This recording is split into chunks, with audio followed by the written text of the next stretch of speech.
اقوام متحدہ میں ہندوستان کے سفیر نے کہا ہے کہ ہندوستان ترقی پذیر دنیا کے لیے اور دہشت گردی جیسے انسانیت کے مشترکہ دشمنوں کے خلاف آواز بنے گا۔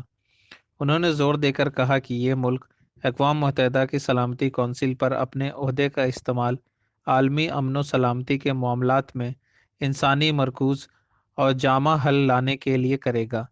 اقوام متحدہ میں بھارت کے مستقل نمائندے ٹی ایس ترومورتی نے پیر کو سلامتی کونسل میں منعقدہ خصوصی پرچم تنصیب کی تقریب سے خطاب کرتے ہوئے یہ باتیں کہیں۔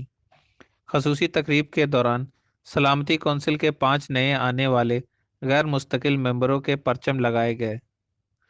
ترومورتی نے آگے کہا، ہندوستان سلامتی کونسل میں سب سے بڑی جمہوریت کی حیثیت سے آتا ہے، جہاں ایک چھیائی انسانیت کی نمائندگی ہوتی ہے اور کثیر الجہتی قانون کی حکمرانی ایک منصفانہ اور مساوی بین الاقوامی نظام اور امن، سلامتی اور ترقی کے لیے مضبوط عزم کے ساتھ ہے۔